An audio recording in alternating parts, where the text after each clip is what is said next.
жерде бала ең алғашқы білім мен тәрбиенің дәмін татып, қоғамдағы өзіндік орнын табуға үйренеді. Сондықтан осы кезеңде ұлттық құндылықтарды бала санасына сіңірту әрбір тәрбиешінің қасиетті борышы. Баланың өмірінде әке мен ана орны ерекше. Әке отбасының тірегі, қорғаны.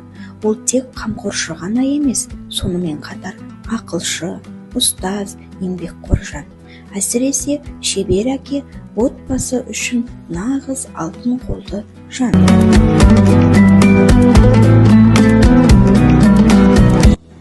Қайда жасадың бұны? Кіммен бірге жасадың бұны? Апай үйретті. Бұл оюдың аты қандай екен? Қазақтың ұлттық ою өрнегі. Бұндай ою өрнекті әр түрлілер бар, Бұл қошқар мүйіз ою өрнек екен.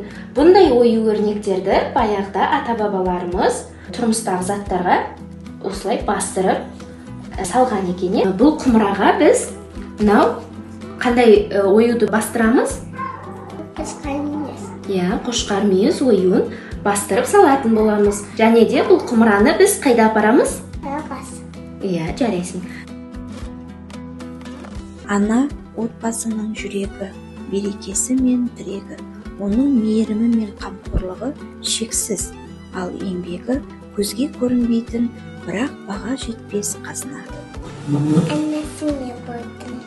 Жарайсың, қызым. Қандай керемет, қызым. Оюыңды әкеңе көрсетеміз бе? Әкеңді шақыра қой. Неткен керемет, менің қызым қандай еңбекқор.